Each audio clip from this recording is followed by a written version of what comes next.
regular segment where we bring together nerds from different generations to discuss the movies that defined our generation and made us who we are. I'm Brennan for the New Wave Nerds. Joining me, as usual, is my father and the Nerd Supreme, Tory. How are you doing today, Dad? Perennial Nerd Supreme. Yes, perennial. I don't know. It might be a few too many titles. Well, we're going to keep on building on it. By the time we're done, we won't have time for the actual show. It'll be like describing the titles for the king in Game of Thrones. There we go. Mother of Dragons, Breaker of Chains. What are we going to be discussing today?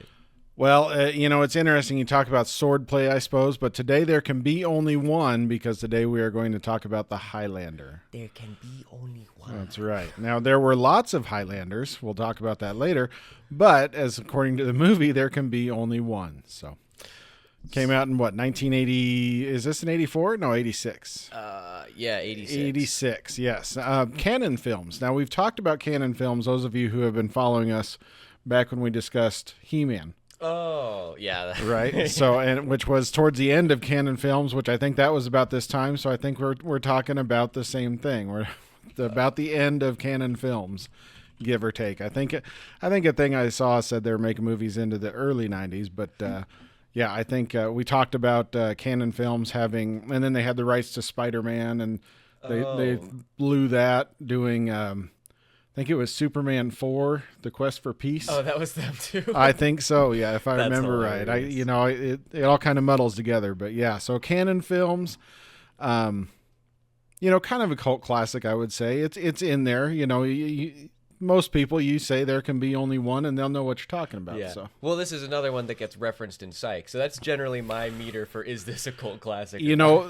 Based off the list of actors that were in it, I would imagine they were probably side guest stars of Psych just because they're in this movie. So yeah, that would be really fun. So this movie I thought was pretty interesting.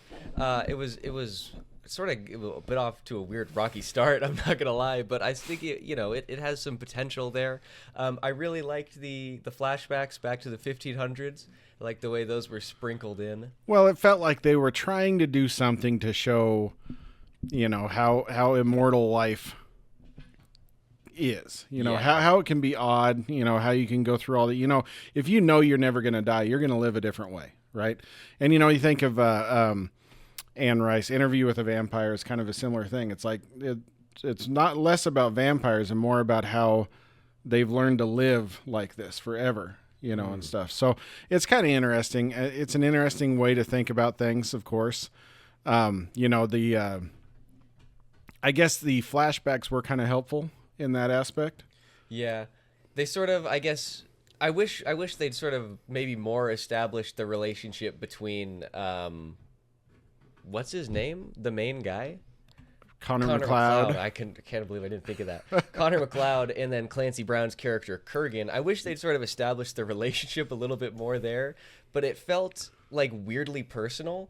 Like he was coming after him for 5 or 400 years or whatever. Well, so here we go. We're going to start talking about lore of Highlander now, Okay. Which has been established, definitely not in this movie, but in lots of ways it's been established.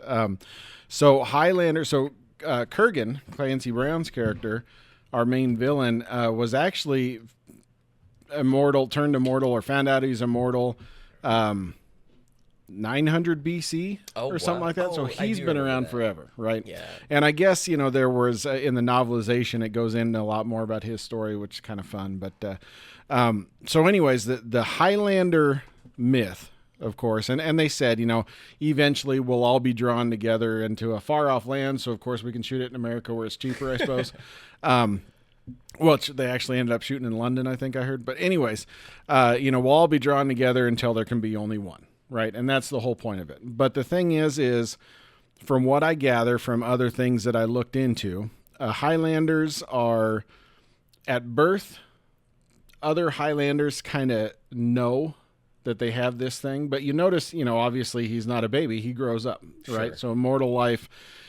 What happened, according to some of the things I heard, the lore is, the mythology is that when a Highlander dies the first time, or when this immortal person he's a Highlander because he comes from the Highlands of Scotland. But anyways, when an immortal dies the first time, they come back, and at that point they stop aging, and they are Highlanders, or they are immortal at that point. So do you stop aging from the moment you die? The first time you die. So right. if you die at like 12 years old, you're stuck as a child. Right, and I think that, in some of the extended universe novelizations and books and movies and TV shows and all the things that we've seen, that's been broached.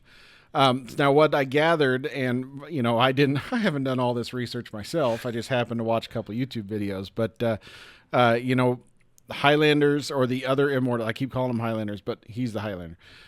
Other immortals kind of sense this, and they want to help, just like Juan, what's his name, I think?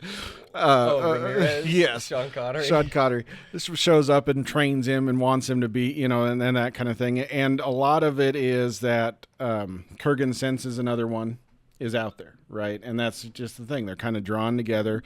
They're sensed. It's a tradition that they kind of train them up. It's a tradition that they are solo duelist people. That's why you don't get multiple wussy ones going after a more powerful one or something like that. It's a tradition kind of thing. Sure. And that kind of thing. So, I mean, there's a long history, of course, with any of these cult classics of people making things up. And, I don't know. I don't think there's anybody who owns the IP as much to make it canon or not canon. Yeah. We'll talk about the sequel here in a minute.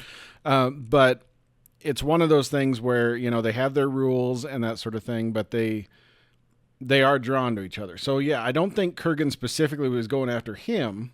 Okay. Because it's interesting, he shows up, maybe he's got more of a thing with Sean Connery because Sean Connery's been around longer. Well, yeah, and he hears his, Force Ghost voice. Right, yes. I mean, it's very interesting. Yeah. So, I mean, there might be something there as well. But, yeah, it's just a matter of them being drawn together. We've seen this in other things. Hancock, Oh, yeah. The powerful people are drawn together. I forgot about that movie entirely Oh, with yeah. Will Smith. It's a classic. But, yeah, so you get these immortals are drawn together. And like I said, it's kind of an interesting thing. Because they do want to help each other until the point where they have to kill each other, basically. Right. And then, at one point, Connor does ask him, if it's just us, are you going to kill me? And there's no answer. He doesn't respond to that or anything like that. So, Right. It is a world building thing that they certainly didn't do in this movie. So, like you say, when the reboot comes, I think they might broach that a little bit more. So. Well, I think it's like a soft reboot, so it's like prequel, I believe, of. What is it called? The Gathering? Is that the term? Yeah, The Gathering, which supposedly, that's the thing. I'm talking about all these sequels, all this other stuff going on, but this was, you can tell it's supposed to be one and done because he's supposed to be the last one at the end. Yeah. So, yeah, it's kind of interesting. Obviously, any remake would have to be a prequel because that's supposed to be the end of it. But, like I say, sequels, all that stuff. So. Yeah. So what I will say is that it is it's an interesting concept. There can be only this random race of randomly selected people who are immortal and they battle to increase their power or whatever. It's it's not exactly the most original thing in the world, but it's pretty fun. I liked it. I really liked the interaction between Ramirez and Connor MacLeod when they're doing the training and stuff. I'm not normally a big fan of like montages, right, unless they're in Rocky movies, but this one I thought was pretty fun. You could really see him increase and grow until the climactic moment where he's like, I can feel him. Right. This is the quickening. And he had it's the Batman Begins, as he steadily until he can defeat the master, and stuff. But it is kind of funny because I was reading some things and Sean Connery would only come in for a week. So all of his stuff was done in the span of 1 week. Really? And he would not, he didn't do any training with the sword. He said he didn't need any training with the sword. Which he ended up getting hurt a bit, I guess. So, and it sounded like he kind of came on set. And, of course, this is after James Bond, right? This is after James Bond, right before The Untouchables. And he came on set, and I think one of the trivias or something, that in the commentaries, they said, Sean Connery was quick to point out all the things we're doing wrong on the set. So, I mean, something tells me it was 1 week.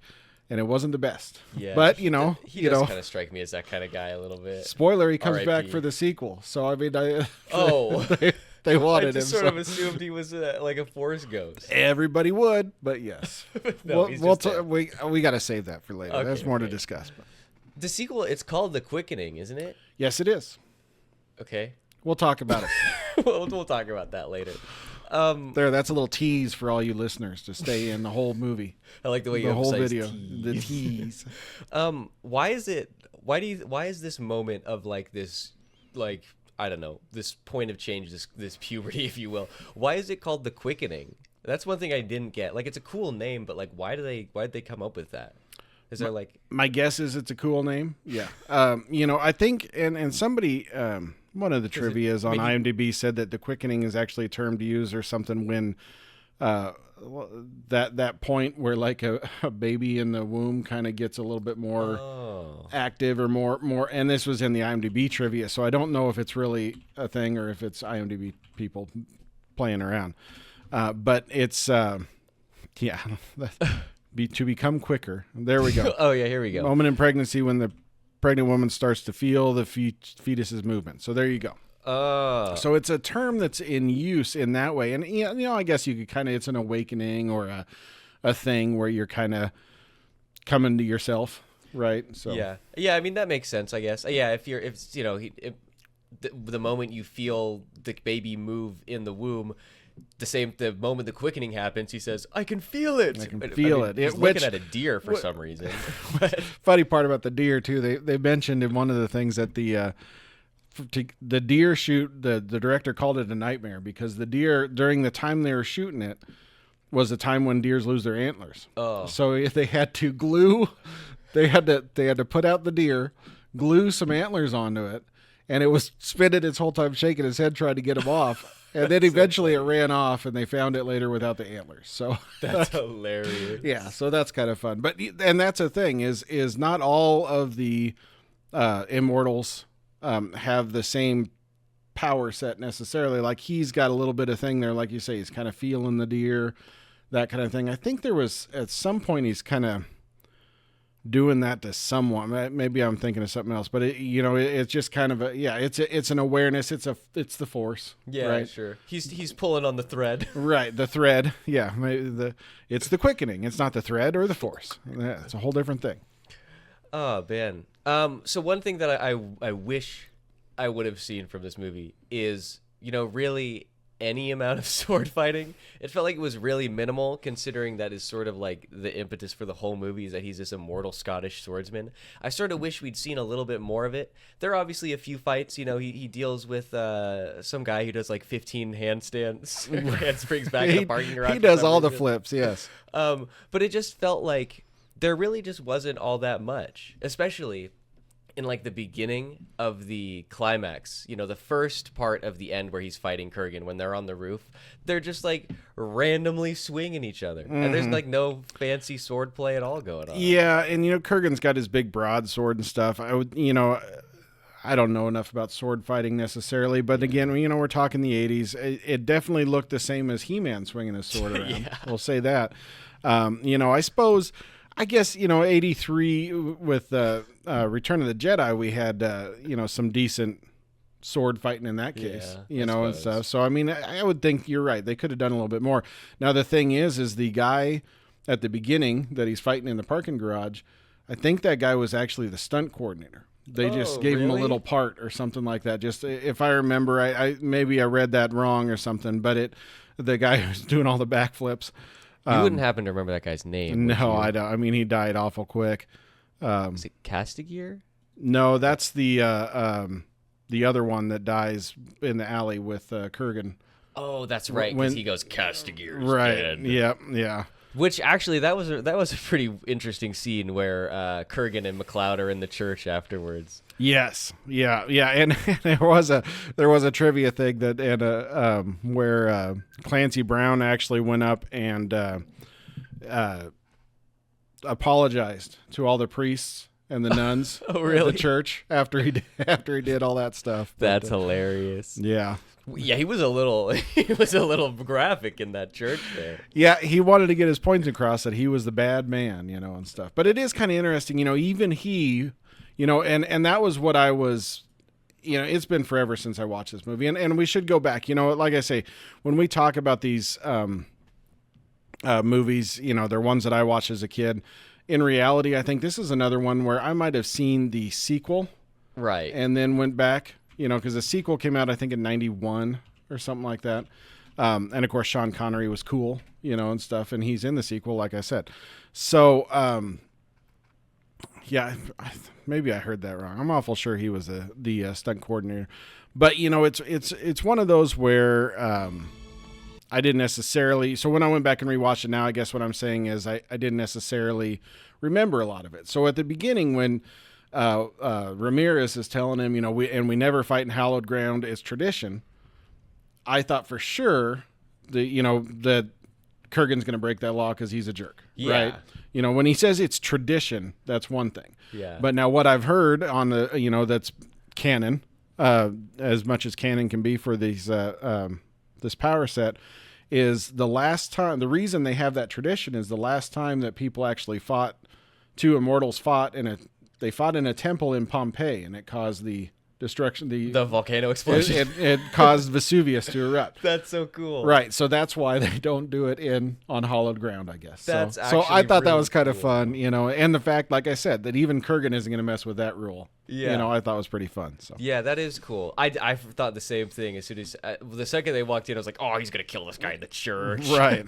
Well, and then it was weird that MacLeod is like, I'll be out front. Yeah. And then Kurgan's like, no, and he leaves. Like, what? What's the point of this interaction? I would have here? thought that he definitely, I don't think he was carrying his monster sword around. Maybe he leaves it out front. I don't know. But maybe he didn't come prepared for that. He just wanted to just wanted to talk. I mean, he was always skulking around because, he's when they're looking at the lions, he's in the background.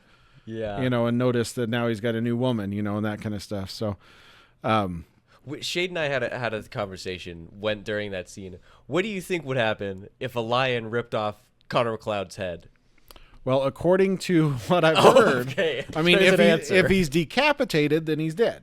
Now, Yeah. I don't think the lion gets immortal or the quickening or anything like that. That's what we were hoping. Right. I don't grows think into a that big might be lion. kind of fun.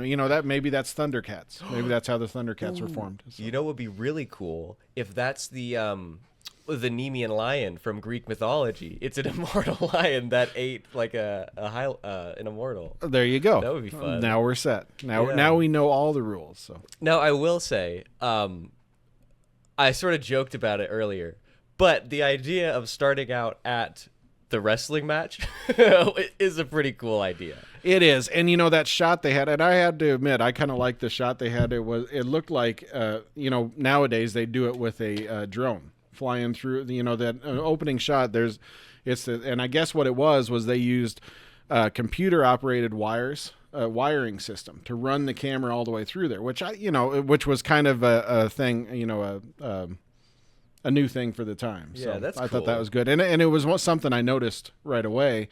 I'm thinking, oh yeah, that's a nice drone shot, and then I thought, wait, they didn't have drones. But yeah, so anyways, that shot is supposed to start out initially in a hockey game. Oh. But the NHL wouldn't let him do it because it said specifically in the script they were going to highlight the fact that there was a fight and he would have his flashback, so they didn't want to highlight the violence of hockey. Oh, so that's why they went with the Because you wrestling wouldn't match. want to highlight the violence in hockey. It's right. a very peaceful No, sport. nobody believes that. Well, and I liked, we talked about like in Escape from L.A., the use of lighting in the shadows to sort of conceal Kurt Russell a little bit. They definitely did that with MacLeod in the beginning when you first, and it's so noticeable. Everybody around him is lit up, and so your eye is just drawn to this patch of dark and then some eyes. Mm-hmm. It was pretty cool. And they use shadows a lot too. We talked about Kurgan in the background with the lions. You could just see his shadow back there watching them. But there is even a couple scenes I noticed, like when she comes into his little museum where he's got all his stuff that he's collected. He's just a shadow on the floor, and it's focusing on her while it goes around the room, and stuff. I mean, so they use shadowing quite a bit, I think. So I liked that shot, but I hated the lens choice. It was so wide; it made me feel so uncomfortable. Yeah, I don't know. Too fisheye. Well, yeah, it was like the room is already a circle, and now it's distorted even more. I don't like it at all. Sorry, go ahead. I was gonna say, all I know is that German lady came into some good stuff there when she became power of attorney. I mean, this is stuff he's collected over the years, and even if he's dying, he's handing it off to her. That was kind of interesting. Yeah, the amount of stuff you'd get to see, that'd be so much fun. I would like to be the steward of an immortal, for however long I'm alive. Well, yeah, you don't want to be immortal. You just want to see all the cool stuff. So speaking of, I don't know if it's that scene there or if it's like afterwards, but between him and the love interest, there's the part where he finally tells her that he's immortal, and he takes her hand and stabs himself in the chest. She must have really liked that. Yeah, I mean, the next scene is our gratuitous sex scene from the 80s, yes. Which was so graphic. I was not expecting this. I was like, what are we doing here? Well, it was the 80s, and it was a rated R movie, so they had to pull people in. Again, that's why this wasn't one I saw as a child. Oh, okay. Necessarily, the R-ratedness of it all. And this isn't one that, I don't know whether Canon Films didn't sell the rights, but, we talked about some of these other shows that pop up on the TBS or something, but this one never did that often. It wasn't one. Part of that, too, I don't know. I don't know why it never did that kind of thing. And like I said, if it was on HBO, it certainly wouldn't have been one that Mom would let me watch, or anything like that. And I was a good kid. I didn't try to watch movies that were bad for me. So, yeah. Well, what was the last movie we watched? It was an animated one. Not the last movie. It was a long time ago. Oh, Fire and Ice. Fire and Ice. Yes, that one was gratuitous as well. That one might have been a little a stretch, but it was a cartoon, so it's a whole different. Yeah, it's okay. It's all right then. I really like the design of Connor MacLeod's sword. Oh yeah, which one? The Clan MacLeod sword, or the one that he had from? I think it was the one from Masamune. The samurai sword. Yeah, Yep. yeah. Yep. I guess the Clan MacLeod one's pretty cool too. Well, that's Kurgan's sword he's holding there, and I don't know if she's ever. Or maybe is that supposed to be Kurgan's hand? I think so. I can't really tell on that. But it was interesting when he's talking about him making that sword, and that's one of the things that, for some reason, that's what she latches onto, that this is some kind of sword that was folded 200 times or whatever, and it's not something that happens very often, and that, or during that time, it wasn't something that you could do. Yeah, I don't know. She was saying it was like the technique was like 900 years before it was supposed to be, or it was first discovered or something like that. Well, and it is interesting in the IMDb trivia that the name that he gives that for the sword maker, Masamune. Yeah, he existed. Yeah, I guess he was a real guy or something. So I thought that was interesting. I noticed that to Shane. I was like, wait a minute, that guy's name sounds familiar. I was like, oh, he's the greatest Japanese swordsmith ever. Cool. So it's kind of fun. They pulled those references in and stuff, but yeah. Yeah. I wish is one of the sequels. Probably not. I would like to see a little bit of some backstory on Ramirez here. He's such a fun character. Well, okay. I think we've discussed enough. The sequel, and Highlander 2, people have written off, that it's not a thing. The sequel tells us that they are actually aliens from another planet. What? Yes. Because he comes back. They're aliens from another planet that started some kind of revolution and then were exiled to Earth only to fight each other until there was only one. That was their punishment. Wow. But the sequel actually kicks off because Connor MacLeod is worried about the environment. Oh, This is the 90s. And he uses all of his money to develop a shield to protect us since the ozone layer is breaking. Okay. And then, for some reason, the shield is taken over by bad guys, and it's a nut. It's nuts. Oh, it sounds fantastic. I gotta admit. Yes, Michael Ironside, obviously, Virginia Madsen. We've got some real names in this sequel here. Who the heck? So, did we see something with Virginia Madsen? Yeah, we've discussed her a few times, but I can't remember what we saw. But yeah, I mean, that's what I said. I know the sequel. And I specifically, and I was trying to find it so that I could get you to watch it too, because like I said, that I might remember that one just slightly more. I mean, I don't remember a lot about it because it's not one that I've gone back to very often. Sure. But I do remember specifically as, oh yeah, she was in Dune. Princess Irulan. I do remember specifically in the movie that Connor and Ramirez are going into this den of thugs. Yeah. They drive a car in and they just drive right in while everybody's shooting them. Of course, they're immortal, so they're fine. But they just get pelted with bullets and stuff. And then they, of course, they get out and start slicing people up with swords. Sure. That sounds cool. Yeah. It just stuck in my head. But I couldn't find that one streaming anywhere for some reason. Well, I guess, there you go. It looks like it's on Stars. And that's one we don't pay for. So. Yeah. Man, Aliens. What a terrible idea. And that one, when I go and when I was doing some research and watched the YouTube videos, they said we're going to completely ignore Highlander 2 because there was Highlander 3 and there was other Highlanders, and they took Highlander 2. It actually, so wherever they shot it, the financial stability of that country dropped. Oh. So with some sort of inflation, anyways, basically the director got kicked out and the studio finished the movie. So since then, they've released multiple releases of Highlander 2. Then they've tried to go back and re-edit it to change all that. Oh. So, I mean, that's kind of an odd thing. But then there's been Highlander 3. Yes, Mario Van Peebles. Oh, we got Mako. Mako. There we go. Yeah, we got Iroh in this. There's been there was a TV series that was with Lorenzo Lamas. Oh, and that went for like 6 seasons. Wow. And that's got and it's actually somewhat decent. I think it's another one of those. It's like the Xena and the Hercules that are.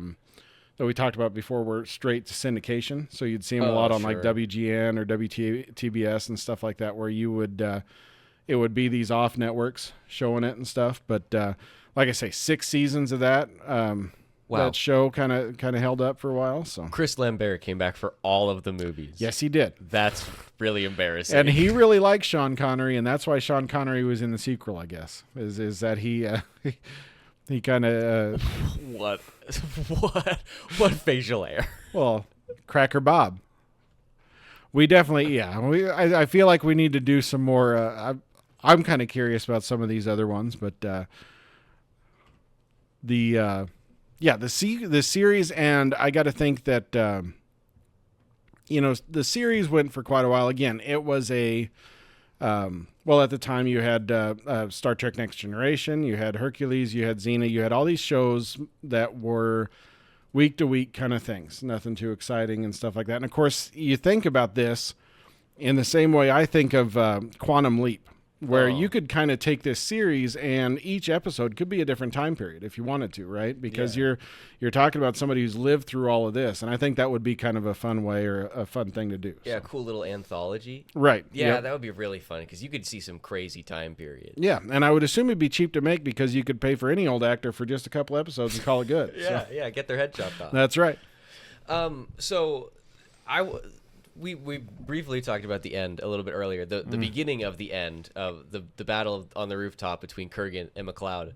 But when they fall through the glass or whatever, I actually thought that was a really fun fight scene.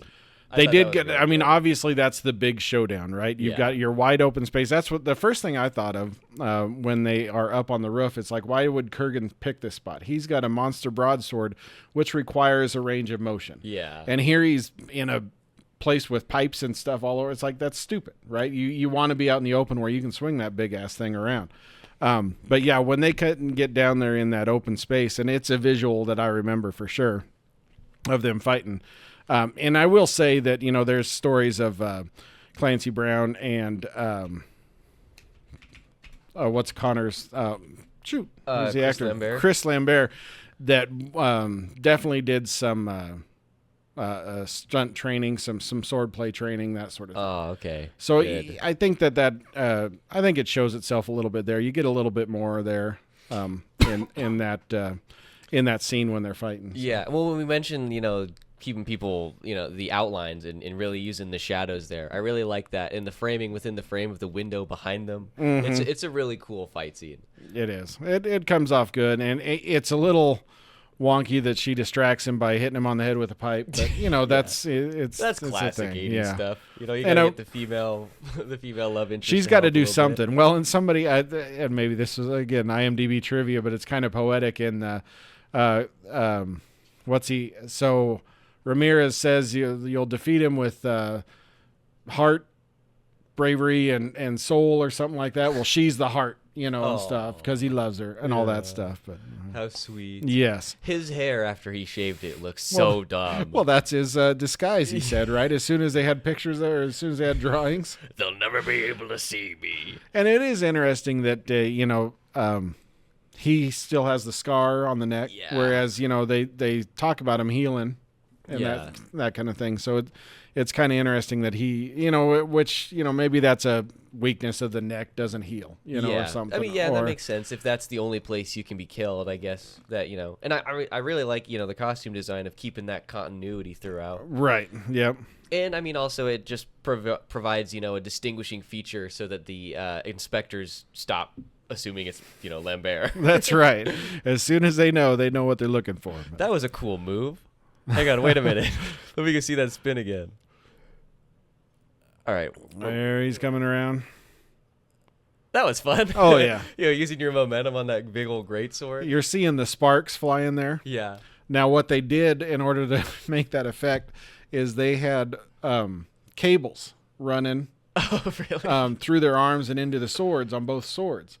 And one of them was positive, like on a battery. When you're jump starting a car and you do the battery the wrong way, it does. So one of them was positive, one was negative, and that caused the sparks to fly. That's creative. Oh, I like that. There's obviously a lot of we'll call it digital, but those kind of effects too. Effects. Yeah. So what was this a low budget movie? Was this like a sort of independent thing, or I think the budget? I guess I didn't look up the budget. It didn't make a ton. It's one of those cult classic things. Wow, I'm surprised they spawned so many sequels. Then. Yeah, there you go. 16 million budget and grossed 5.9. Wow. So I guess by those standards, it's a flop. Yeah. But well, the budget is $1 million more than Godzilla -1. There you go. I love that. That's now your reference. It is. Well, it's just so little. I'm so impressed. It was so out there. I also found, speaking of budgets, and normally what I use when I reference Godzilla -1's budget, I found out that the budget for the Acolyte is double the Kenobi budget. 180 versus Kenobi's 90. Well, of course it is. There's more actors. Which is wild. But I wanted to sort of, I obviously got the audio muted here, but I kind of wanted to play through the actual end after, well, not this part, because that was a little dumb. But once, Chris Lambert. Yeah, the actual. There can be only one. There, he had to say it. There can be only one. I know. When that happened, Shane was like, that's so lame. But I was like, this feels like so 80s. It's so epic. It's epic 80s. And I love the windows blowing out behind him. Oh, man. The windows in, I've read one thing, the windows in his apartment were actually pictures slapped onto the glass. Really? Yeah. That's funny. So this is what I wanted to show. Yes. Apart from the very beginning here, where I don't think this part looks very good, and apart from the end, where we can clearly see the wires, but the middle part, I really like the design of this. I don't know, there's something about it.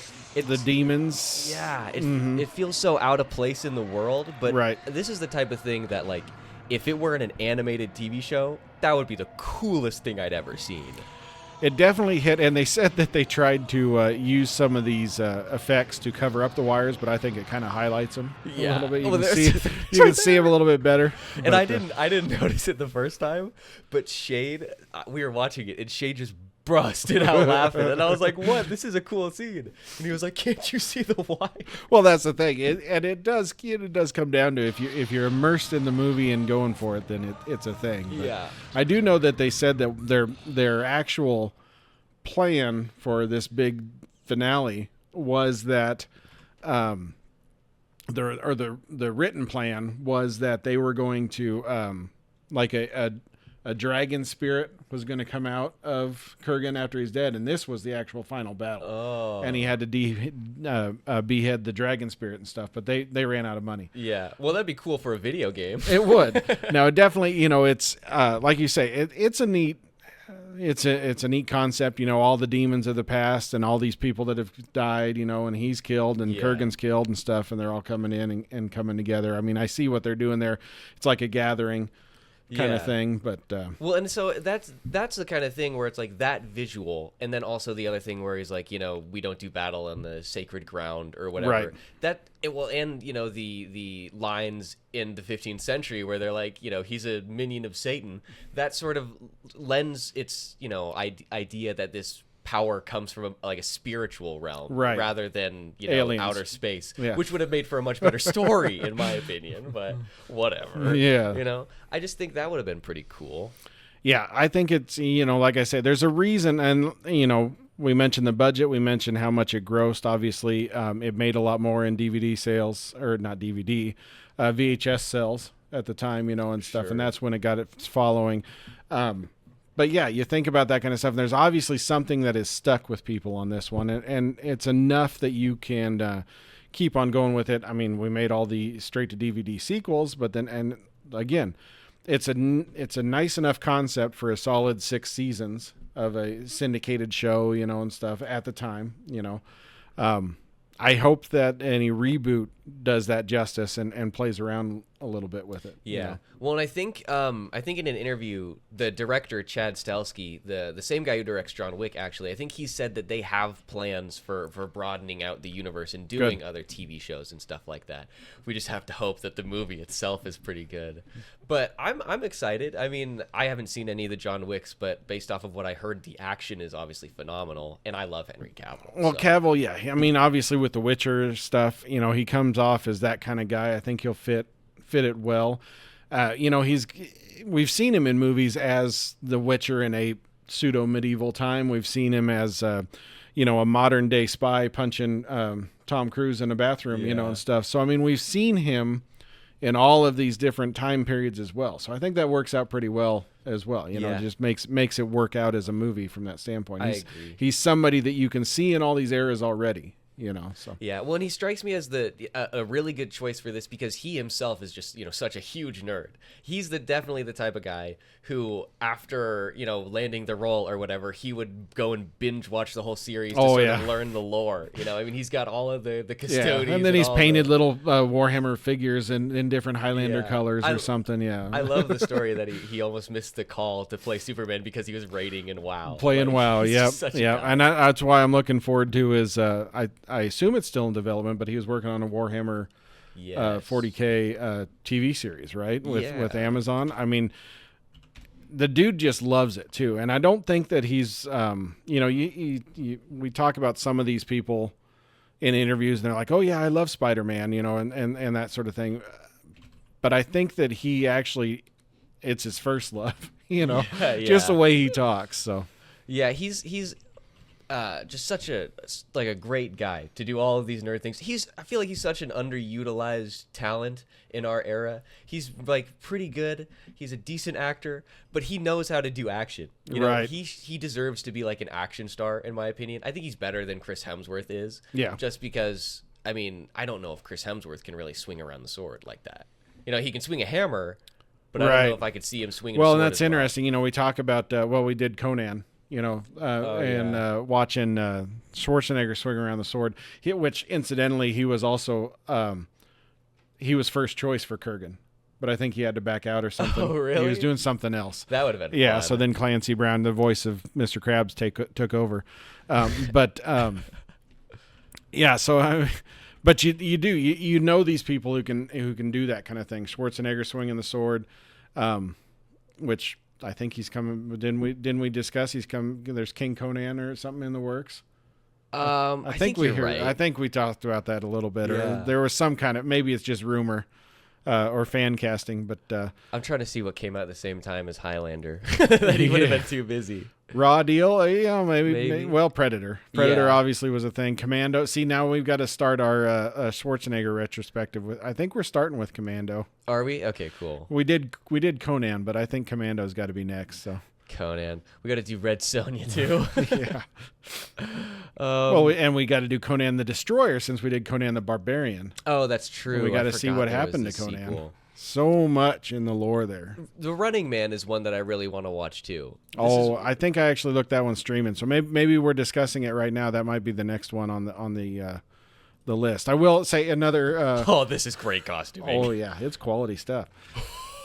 What is he wearing? Oh, don't wait. No, don't Sorry. ruin it. You got to watch it first, and then you check it all out. But I did it. incidentally, we talked Schwarzenegger as Kurgan. One thing I saw that said that Kurt Russell was going to be Connor MacLeod. Oh. But he turned it down because Goldie Hawn, his girlfriend, told him he shouldn't do it. And he went and did Big Trouble in Little China, which I think was a good move. So Yeah. we've discussed our love of Big Trouble in Little China. Could you imagine if those roles were switched and Chris Lambert is in Big Trouble in Little China? I don't think it flies. I don't think it works. I don't think so. Man, I don't know if I don't know if Kurt Russell would be good as Connor MacLeod. Definitely if he's not doing Big Trouble in Little China. Oh man. So, I don't know. Any final thoughts on Highlander? I'm glad we went back and watched it. Like I said, it's a little bit different than some of the other ones because this wasn't one I saw as a kid. It's one I came to later. And, of course, Highlander's been in the zeitgeist for years. Yeah. The nerd zeitgeist. So I'm glad we got a chance to go back and watch it. And I've seen it a few times, but it's been a long time. So I enjoyed going back and watching it this time. So Yeah, I mean, I thought it was moderately fun. Like I said, I'm sort of interested to see what an updated reboot will look like with some better graphics and hopefully some really, really good choreography. I think, you really got to lean into the fact that the swordsman part of the thing, rather than just being that's the immortal. thing. I mean, these guys, the only way to kill them is to, cut off their head. So they're not going to run around with guns or anything like that. Yeah. The best way to cut off a head is with a sword. Naturally. So, yeah. Oh, would be cool, though, if we could see somebody with a big old axe, like Gromash's axe. I from think we WoW. got to have a little bit of fun with that because that would be a fun way to do it as well. Now, I'm curious, obviously we talk about this with Gremlins a lot. But what's the actual rule? I mean, where's the head? Does the whole head, or Yeah. do we if we just get the top half of the head, are we okay? Yeah. So I mean, so a sword's more accurate in that case, but an axe would be more difficult. that's very true. Now, here's a question. What if somebody were executed during the French Revolution and they got their head chopped off by a guillotine? Again, if they lose their head, they're dead. Yeah, but who gets the power? Is it who pulls I don't the think lever it's on the that guillotine? kind of thing. I think maybe it's Just whoever's I don't know. nearby. Yeah, it might be. I don't know. One movie that does this kind of interesting. It's a slightly different concept. Jet Li had a movie called The One. Oh, I remember that. Yes. And where it was all the people. It's worth a watch. Again,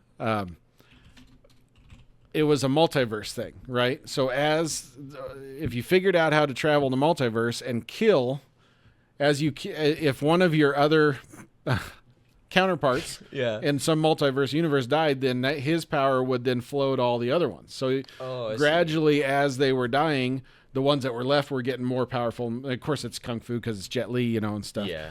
So there's two guys getting more powerful and stuff until and he says it constantly. There can be only one, the bad Jet Li, because there's a good Jet Li and a bad Jet Li. Oh, sure. Obviously, and it's they- always fun. He's always doing that. There can be only one. They steal the same line. Oh, they steal it. Wow. They use it a lot. Yes. They how many times do you think they said it in this? Like 5? Like Kurgan said it more than anybody else, I think. Well, I mean, it only matters in the finale when the glass blows behind him. Yeah, So, the ultra epic shoot. That's right. Yeah, that was a good. That's the first. That's rule number 1. There can be only one. Yeah. I still like the way he was like, there can be. But I think we're gonna leave it there. I think I would say it's worth a watch, especially considering they're doing a reboot, so you might as well, or I guess a soft requel, whatever Whatever they're doing. it is. I think it's Modernizing. definitely worth a watch. That's what we'll call it. Yeah, Modernizing. modernization. I would say so. I think it's pretty fun. But we will be back here in 2 weeks with. Do we officially decide Commando, or we have to see if that's streamed? We somewhere? got to double check our streaming, but yeah. Perhaps an Arnold Schwarzenegger movie. Perhaps. Something else. But in any case, we'll see you guys then.